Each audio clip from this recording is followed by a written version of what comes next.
This is the story of the man who tricked the world into thinking the Eiffel Tower was for sale. Not once, but twice. In 1925, one man fooled the rich, embarrassed the powerful, and turned Paris's most famous landmark into a fortune. The man behind it?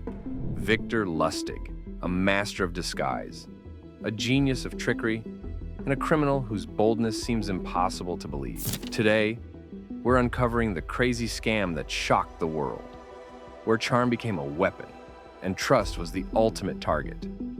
Victor Lustig was born on January 4, 1890, in Hostinec, Bohemia, which is now part of the Czech Republic. From a young age, he stood out. He learned languages quickly and became fluent in 5: Czech, German, French, Italian, and English. This skill would later allow him to travel across Europe and America, convincing anyone he met to trust him. Victor grew up in a modest family.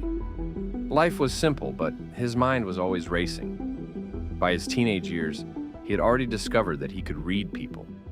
He noticed what made them nervous, what made them excited, and how easily they could be persuaded. He combined this insight with charm and quick thinking, giving him an edge that others could not match. As a teenager, Victor started experimenting with small scams in Vienna. He would manipulate card games, bet on races, and create little schemes that earned him money.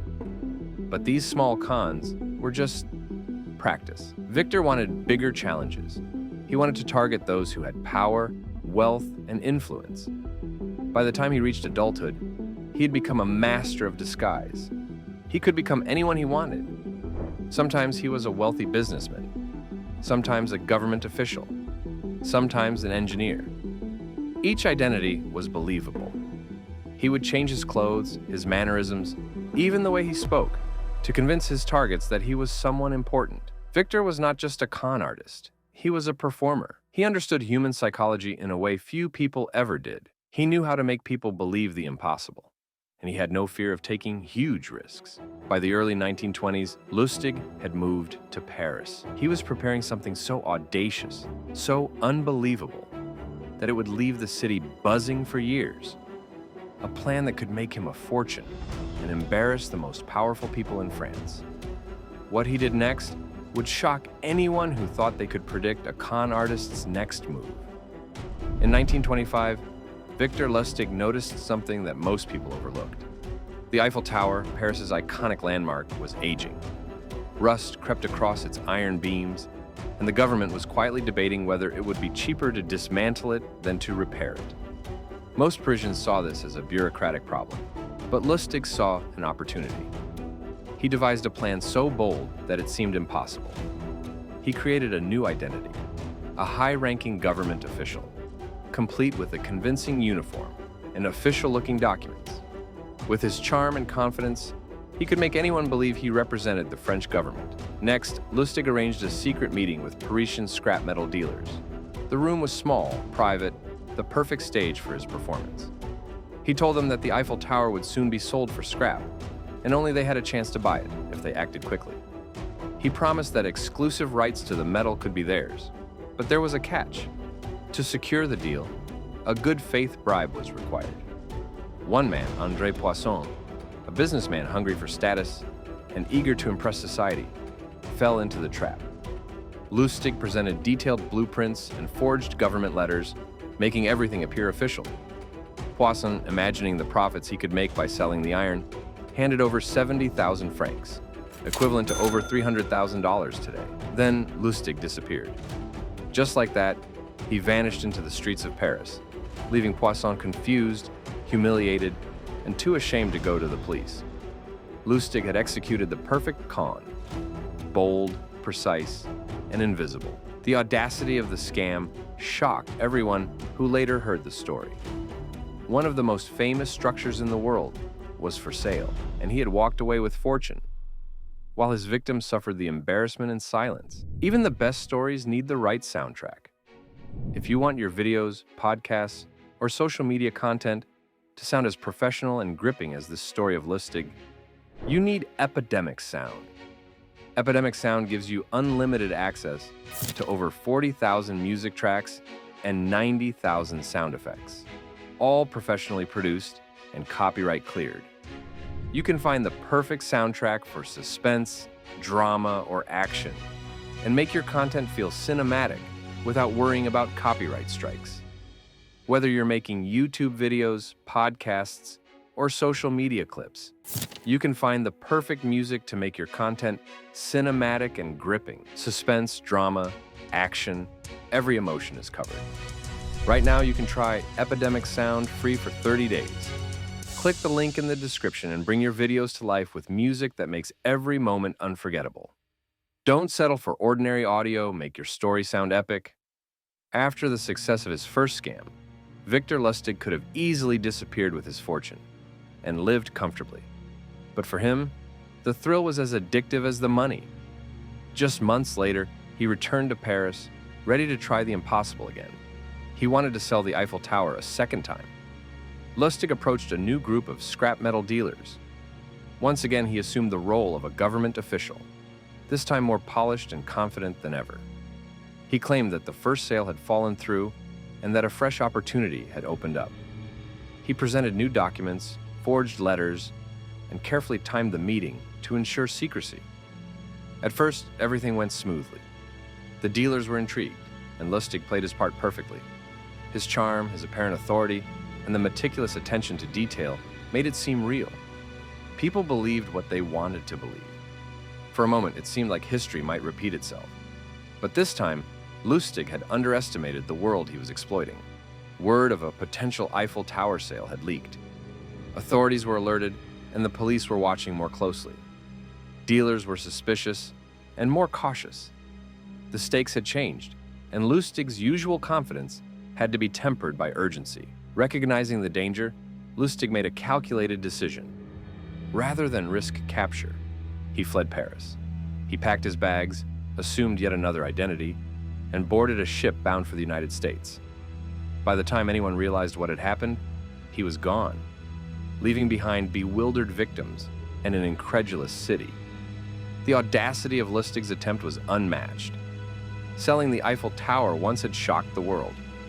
Attempting it twice showed a level of daring few could imagine. Yet even in failure, Lustig demonstrated the genius of a con artist who understood human psychology and the cracks in society's oversight. The Eiffel Tower had been sold twice, but only in the minds of its victims. Lustig had mastered the art of making the impossible believable, and the world was left wondering just how far he could go next. Victor Lustig's success was not just about charm or cunning. It was also about the gaps in the system he exploited. In 1925, the French government was considering dismantling the Eiffel Tower, but oversight was weak.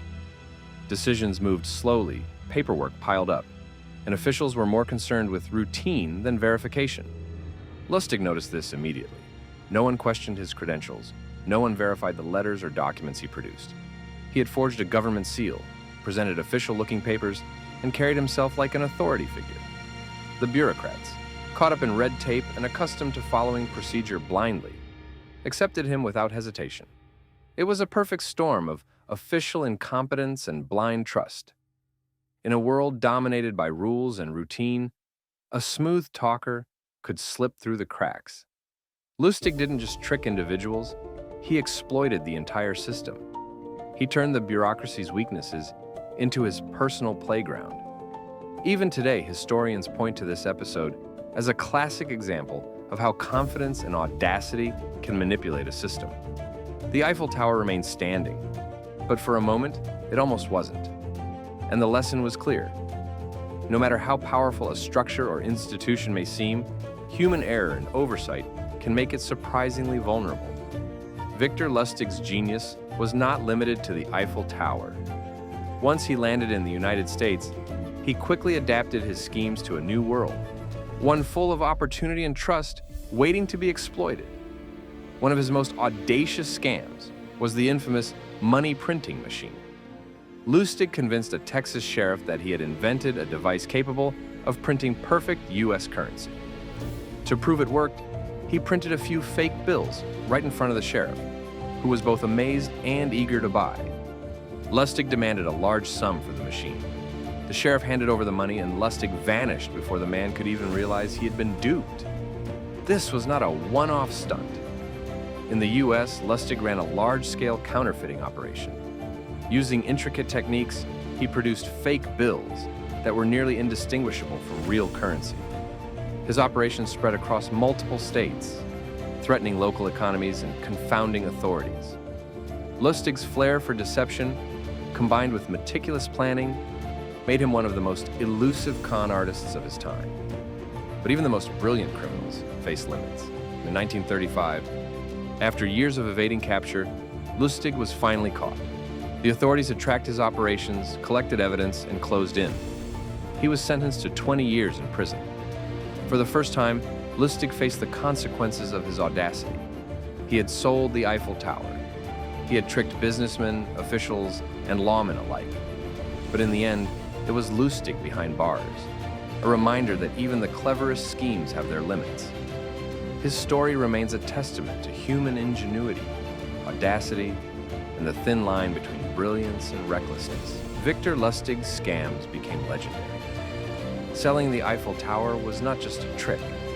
It was a demonstration of how human greed and blind trust can be exploited.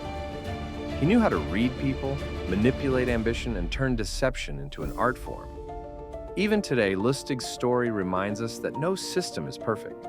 His cons exposed weaknesses in authority and proved that confidence and cleverness can sometimes outsmart even the most structured institutions. The Eiffel Tower scam serves as a warning. Always question, verify, and stay alert. The Eiffel Tower still stands, but Lustig's audacity lives on. Trust can be dangerous, and even the most iconic landmarks are not safe from a clever con.